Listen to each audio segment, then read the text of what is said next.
Okay, അപ്പോൾ നമ്മൾ aldehydes, ketones, കർബോക്സിലിക് ആസിഡിൻ്റെ പാർട്ട് 4 ആണ്. ഇതിൽ നമ്മൾ നമ്മൾ ഇതിൻ്റെ ഒരു പ്രൊഡക്റ്റ് ഫോർമേഷൻ്റെ ഒരു 5 ക്വസ്റ്റ്യൻ ചെയ്തായിരുന്നു. ബാക്കി ഇനി ഒരു 6 ക്വസ്റ്റ്യൻ കൂടിയുണ്ട്. അതുകൂടി ചെയ്തിട്ട് നമുക്ക് ഇന്നത്തെ പാർട്ട് അവസാനിപ്പിക്കാം.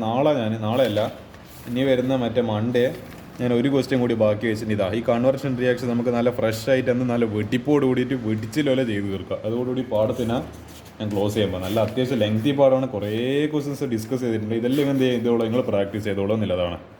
അത് ഇവിടുത്തെ എനിക്കൊന്ന് 6ാമത്തെ ക്വസ്റ്റ്യൻ വരെ നമ്മൾ ഡിസ്കസ് ചെയ്തത്. ഇനി 7, 8, 9, 10, 11 ഒരു 5 റിയാക്ഷൻ കൂടി നമുക്ക് നോക്കാം. അതായത് ബെൻസാൾഡിഹൈഡ് എന്ന സാധനം നമ്മൾ ഇതിൻ്റെ മുകളിൽ ബെൻസീൻ റിങ്ങിൻ്റെ മുകളിൽ CHO ആണല്ലോ. CHനോടുകൂടി പ്രൊപ്പനാൾ ചേർത്ത് ഇതൊരു ആൽഡിഹൈഡാണ്, ഇതൊരു ആൽഡിഹൈഡാണ്. അതായത് 1, 2, 3 CH3 CH2 CHO. ഇപ്പോൾ പ്രൊപ്പനാൾ എന്തിലാണ് ചേർത്തത്? ഡൈല്യൂട്ട് NaOHൽ ചേർത്ത് ഇതിനാ. അപ്പോൾ ഇതിനെ പറയുന്ന ഒരു നെയിംഡ് റിയാക്ഷൻ. നിങ്ങൾ ഇന്നേരം അതിൻ്റെ പേര് കേട്ടിട്ടുണ്ടാവില്ല. ഇതൊക്കെ ഒരു കുറച്ചും കൂടി BSc ലെവൽ കെമിസ്ട്രിയിലും ഒരു നിങ്ങൾ കോളേജിലൊക്കെ കെമിസ്ട്രി എടുക്കുവാണെങ്കിൽ പഠിക്കാൻ പോകുന്ന കുറച്ച് റിയാക്ഷൻസ് ആണ്. ഇതിനെ പറയുന്നവരാണ് ക്ലേഷൻ സ്മിത്ത് കണ്ടൻസേഷൻ റിയാക്ഷൻ. അപ്പോൾ ഇങ്ങനെ ഒരു നെയിംഡ് റിയാക്ഷൻ. ഇത് ആക്ച്വലി ടെക്സ്റ്റൈലിൻ്റെ ഉള്ളിൽ കൊടുത്ത റിയാക്ഷൻ. അതുകൊണ്ട് ഇത് നിങ്ങൾ അധികം കണ്ടു പരിചയം ഉണ്ടാവില്ല. ക്ലേഷൻ സ്മിത്ത് കണ്ടൻസേഷൻ റിയാക്ഷൻ എന്നതിൻ്റെ പേര്. ഇത് ഇന്നേവരെ കേൾക്കാത്തൊരു നെയിംഡ് റിയാക്ഷൻ. അപ്പോൾ നോക്കാം. പ്രൊപ്പനോൾ ബെൻസാൽഡിഹൈഡും ചേർന്നിട്ട് എന്ത് സംഭവിക്കും? ഈ പറഞ്ഞ C6H5 ഇതുപോലെ തന്നെ റിങ് അവിടെ ഉണ്ട്. പിന്നെ എന്ത് സംഭവിച്ച് CH double bond CH3 CHO. അപ്പോൾ എന്ത് സംഭവിച്ച് നമ്മളെ ഈ പറയുന്ന ഈ ഗ്രൂപ്പ് നേരെ കയറ്റിയിട്ട് ഇവിടെ അറ്റാച്ച് ആയി. അപ്പോൾ ഇവിടുത്തെ CHO എന്നുള്ളത് ഇവിടെ തന്നെ CHO ഉണ്ട്. പിന്നെ ഇവിടുത്തെ CHO തട്ടിപ്പോയെന്ന് തോന്നുന്നു. പിന്നെ ഇവിടെ C6H5-നൊപ്പം ഒരു CH, പിന്നെ ഡബിൾ ബോണ്ട് C, പിന്നെ മുകളിലോട്ടേക്ക് CH3. ആ CH3 എന്ന് പറയുന്നത് ഈ ഒരു CH3 ആണ്. അപ്പോൾ പിന്നെ CHO. ഇതിനെ പറയുന്ന പേരാണ് 2-methyl 3-phenyl prop 2-in-1 ആള്. വല്ലാത്ത ജാതി പേരാണ്. അപ്പോൾ ക്ലേഷൻ സ്മിത്ത് കണ്ടൻസേഷൻ റിയാക്ഷൻ ഇതാണെന്നുള്ളത് ആലോചിക്കുക. അടുത്തത് 8ാമത്തെ ചോദ്യം. ഇതൊന്ന് സാധനം ഈഥൈൽ 3-oxo-butanoate. ഇത് ആക്ച്വലി ഒരു എസ്റ്റർ ഗ്രൂപ്പാണ്. കാരണം ബ്യൂട്ടനോയേറ്റ് എന്നല്ല പറയുന്നത്. അപ്പോൾ CH3 C ഡബിൾ ബോണ്ടോ CH2 C ഡബിൾ ബോണ്ടോ O-C2H5. ഈ C2H5 എന്ന സാധനം CH2 CH3 ആണ്. അപ്പോൾ ഇതിലേക്ക് എന്തെല്ലാം ചേർത്ത് NaBH ഒരു സ്ട്രോങ് റെഡ്യൂസിങ് ഏജൻറ്റും പിന്നെ ആസിഡ് മീഡിയം ചേർത്ത്. അപ്പോൾ എന്താ സംഭവിക്കുന്നത്? ഇത് ഒരു കീറ്റോൺ ഗ്രൂപ്പാണല്ലേ. കീറ്റോൺ റെഡ്യൂസ് ആയിട്ട് എന്ത് സംഭവിക്കും? ആൽക്കോളായിട്ട് മാറും. അതേപോലെ ഇതിനെ തൊടും, എസ്റ്ററിനെ തൊടൂല. അപ്പോൾ ഇയാളെ മാത്രമാണ് മാറുന്നത്. അപ്പോൾ എന്താവും? ഈ C ഡബിൾ ബോണ്ട് എന്നുള്ളത് എന്തായി മാറും? CHOH ആയിട്ട് മാറും.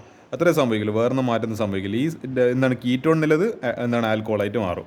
അപ്പോൾ ഈഥൈൽ 3-hydroxyl-butanoate അത്രയേ ഉള്ളൂ. ചെറിയൊരു വ്യത്യാസമാണ്. കീറ്റോൺ എന്തായി മാറി? ഹൈഡ്രോക്സിൽ ഗ്രൂപ്പായിട്ട് മാറി. അത്രയേ ഉള്ളൂ. അടുത്തത് ഇതാണ് സാധനം സൈക്ലോഹെക്സനോൾ. അതായത് സൈക്ലോഹെക്സിൻ്റെ മുകളിൽ ഒരു OH ഗ്രൂപ്പ്. അതിലെന്തെങ്കിലും ചേർത്ത് CrO3 H2SO ഓക്സിഡേഷൻ നടന്ന്. അപ്പോൾ എന്ത് സംഭവിച്ച്? ഇതൊരു അത്ര അടിപൊളിയായിട്ടുള്ള സ്ട്രോങ് റെഡ്യൂസ് ഓക്സിഡൈസിങ് ഏജൻ്റ് എന്നൊന്നും പറയാൻ പറ്റില്ല. ഒരു മൈൽഡ് ആയിട്ടുള്ള ഓക്സിഡൈസിങ് ഏജൻറ്റാണ്. അപ്പോൾ എന്ത് മാറ്റും? നമ്മൾ പഠിച്ചിട്ടുണ്ട് alcohol oxidises to aldehyde and ketone, it again oxidises to carboxylic acid. അപ്പോൾ മൈൽഡ് ആയതുകൊണ്ട് തന്നെ ആൽക്കോഹോൾ ആൽഡിഹൈഡായിട്ട് മാറും. അപ്പോൾ ആൽഡിഹൈഡിലെ കീറ്റോൺ ഇവിടെ നിന്ന് സംഭവിച്ചു? ആൽക്കോഹോൾ ഇവിടെ ആൽഡിഹൈഡായിട്ട് മാറി. ആൽഡിഹൈഡിലെ കീറ്റോണായിട്ട് മാറി. അപ്പോൾ സൈക്ലോഹെക്സനോൺ ഇതാ സംഭവിക്കുക. അതാണ് ഓക്സിഡേഷൻ ഇവിടെ നടന്നിട്ടുള്ളത്. ഒരു ആൽക്കോഹോൾ കൺവേർട്ടഡ് ടു കീറ്റോൺ. അടുത്തത് 10ാമത്തെ മെത്തിലീൻ സൈക്ലോഹെക്സൈന്. അതായത് മീഥൈൽ ഗ്രൂപ്പും ഉണ്ട്, പിന്നെ ഡബിൾ ബോണ്ട്. അതുകൊണ്ട് അതിനെ മെത്തിലീൻ വരുന്നത്. പിന്നെ ഈ സാധനത്തിന് ഒരു സൈക്ലോഹെക്സൈനാണ്. ഇതിനെ B2H6 THF ഇത് നിങ്ങൾ കണ്ട് പരിചയമുണ്ടാവും. ഈ ലെഗ് ചേർത്ത്. അപ്പോൾ എന്ത് സംഭവിച്ചൊരു ഇൻ്റർമീഡിയറ്റ് കോമ്പൗണ്ട് ആയിട്ടില്ല, ബൊറൈൻ എന്ന് പറഞ്ഞ സാധനം കിട്ടി. അപ്പോൾ ഒരു സൈക്ലോഹെക്സൈന് CH2, പിന്നെ പുറത്ത് എന്തുണ്ട്? അത് ത്രൈസ്. ആ ത്രൈസ് ദാറ്റ് മോളിക്യൂൾ. പിന്നെ എന്തുണ്ട്? ഒരു B ഉണ്ട് ഇങ്ങനെ എൻ്റെ ഒരു ബോണ്ടിങ്ങിൽ. ഇതിലേക്ക് എന്ത് ചെയ്തിട്ട് ഹൈഡ്രജൻ പെറോക്സൈഡും NaOHും ചേർത്ത്. കൂടെ എന്താ സംഭവിച്ചത്? ഈ പറഞ്ഞ സൈക്ലോഹെക്സൈൽ മെത്തനോൾ. അതായത് ഈ CH2 പിന്നെ എന്തോന്ന് ഒരു OH ഗ്രൂപ്പ്. അതായത് ഈ പറഞ്ഞ H2O ഒരു OH- ജനറേറ്റ് ആയി. അപ്പോൾ OH- നേരെ കയറ്റിയിട്ട് അറ്റാക്ക് ആയി. അപ്പോൾ പിന്നെ ഇവിടെ ഒരു ഹൈഡ്രജൻ ഉണ്ടാവും, ഇവിടുത്തെ ഒരു H+ ഉണ്ടാവും. അപ്പോൾ H+ഉം ഇവിടുത്തെ ഒരു ബിയും കൂടി ചേർന്നിട്ട് HB ആണോ BH2 അങ്ങനെ നമുക്ക് തോന്നുന്നത്. അപ്പോൾ ആ ബൈ പ്രോഡക്റ്റിനെ പറ്റി നമ്മൾ ചിന്തിക്കേണ്ട. CH2 എന്തായാലും OH- കയറിയിട്ട് CH2OH ആയി. അപ്പോൾ പിന്നെ എന്ത് ചെയ്ത് ഇതിൽ PCC ചേർത്ത്. അപ്പോൾ PCC എന്ന് പറയുന്നത് അത്ര അടിപൊളിയായിട്ടുള്ള ഓക്സിഡൈസിങ് ഏജൻ്റ് ഒന്നുമല്ല, ജസ്റ്റ് ഒരു മൈൽഡ് ആക്ഷൻ. ഇതുപോലെ ഒരു മൈൽഡ് ആക്ഷൻ കാണിക്കുന്നത്. അപ്പോൾ നമ്മൾ പഠിച്ചിട്ടുണ്ട് ഈ പറഞ്ഞ ആൽക്കോൾസ് ഗെറ്റ് കൺവേർട്ടഡ് ടു ആൽഡിഹൈഡ് ഒരു കീറ്റോൺ. അപ്പോൾ എന്ത് സംഭവിച്ച് ഇത് ആൽക്കോൾ എന്തായി മാറി, നമ്മളെ ആൽഡിഹൈഡായിട്ട് മാറി. അപ്പോൾ CH2OH എന്നുള്ളത് എന്തായി മാറി, CH ആയിട്ട് മാറി. അപ്പോൾ സൈക്ലോ ഹെക്സൈൻ കാർബാൾഡിഹൈഡ്. ഇതാണ് അതിൻ്റെ റിയാക്ഷൻ എന്ന് പറയുന്നത്.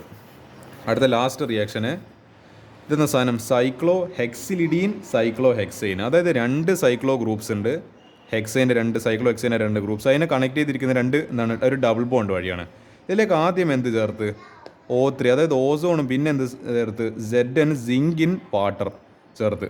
അപ്പോൾ എന്ത് കിട്ടി 2 മോളിക്യൂൾസ് ഓഫ് സൈക്ലോ ഹെക്സനോണ്. അപ്പോൾ ഈ പറഞ്ഞ എന്ത് ചെയ്ത് ഇവിടുന്ന് എന്തായാലും ഓക്സിജന് എന്തായാലും നമുക്ക് കിട്ടി.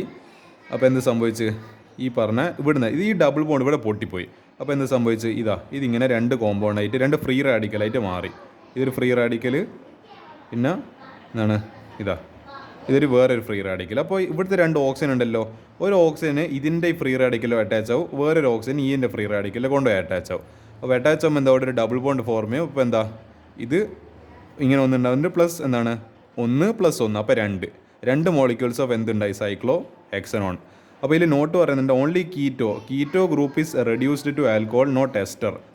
അതിൽ നമ്മളൊരു ക്വസ്റ്റ്യനിൽ കണ്ടിട്ടില്ലേ, മറ്റേ എസ്റ്ററും മറ്റേ കീറ്റോണിൽ വെറും കീറ്റോൺ മാത്രമല്ല അതിൽ ആൽക്കോളായിട്ട് മാറില്ല. അതാണ് ഞാൻ പറഞ്ഞത്. എസ്റ്റർ ഒരിക്കലും റെഡ്യൂസ് ആയിട്ട് ആൽക്കോളായിട്ട് മാറൂല. ജസ്റ്റ് നമ്മൾ കീറ്റോ ഗ്രൂപ്പിനെ അല്ല ആൽഡിഹൈഡ് ഗ്രൂപ്പിനെ എഫക്റ്റ് ചെയ്യാൻ പറ്റില്ല അവിടെ. അല്ലാണ്ട് എസ്റ്ററിനെ നേരെ നിങ്ങൾ ആലോചിച്ചൊക്കെ എസ്റ്ററിനൊന്നും നമ്മൾ പഠിക്കുന്നില്ല. എസ്റ്ററിനെ എങ്ങനെയാണ് കൺവേർട്ട് ചെയ്യേണ്ട റിഡക്ഷൻ ഓക്സിഡേഷൻ ഒന്നും നമ്മൾ പഠിച്ചില്ല. അപ്പോൾ അത് ആക്ച്വലി നടക്കില്ല. അപ്പോൾ എന്താണ് only the keto group is reduced to alcohol not ester. എസ്റ്ററിനെ അവിടെ കൺവേർട്ട് ചെയ്യാൻ വേണ്ടി പറ്റില്ല. എസ്റ്റർ എങ്ങനെയാണോ ഇല്ലത് അതേപോലെ തന്നെ നടക്കും. അതിൽ നമുക്ക് തൊടാനുള്ള അവകാശമില്ല. അത്രയേ ഉള്ളൂ ഈ ഒരു ക്വസ്റ്റ്യൻസ് എന്ന് പറയുന്നത്. ഇനി എന്ത് ചെയ്യാം, നമുക്ക് അതോടുകൂടിയിട്ട് ഈ ഒരു ക്വസ്റ്റ്യൻ നമ്മൾ തീർത്തിട്ടുണ്ട്. അപ്പോൾ അതോടുകൂടി ഏകദേശം എല്ലാ ക്വസ്റ്റ്യൻസും കഴിഞ്ഞ് ഇനി ഈ ഒരു ഫൈനൽ ഷോ ഡൗൺ. എന്താണ് ഫൈനൽ ഷോ ഡൗണിലേക്ക് നിങ്ങളെല്ലാവരും ഞാൻ ക്ഷണിക്കുവാണ്. എന്താണ് നമ്മളെ February 3 February 3 എന്താണ് ദാറ്റ് ക്ലാസിക് ഫൈനൽ. ആ ഫൈനലിൽ നമ്മൾ ഈ ഒരു 15ാമത്തെ കൺവെർഷൻ, എൻ്റെ മോസ്റ്റ് ഫേവറേറ്റ് ആയിട്ടുള്ള കൺവെർഷൻ റിയാക്ഷൻ ചെയ്തുകൊണ്ട് നമ്മൾ ഈ പാഠത്തിന് അങ്ങ് അവസാനിപ്പിക്കാൻ പോവുക. സോ എന്താണ് അതുവരേക്കും ഗുഡ് ബൈ. അപ്പോൾ തൽക്കാലത്തേക്ക് എന്ത് ചെയ്യുക, ക്വസ്റ്റ്യൻസ് എല്ലാം പഠിക്കുക, എന്ത് ചെയ്യുക നല്ലോണം എന്താണ് നമ്മൾ ഈ പറഞ്ഞ റിയാക്ഷൻസ് എല്ലാം വീണ്ടും എഴുതിയിട്ട് തന്നെ പ്രാക്ടീസ് ചെയ്യുക.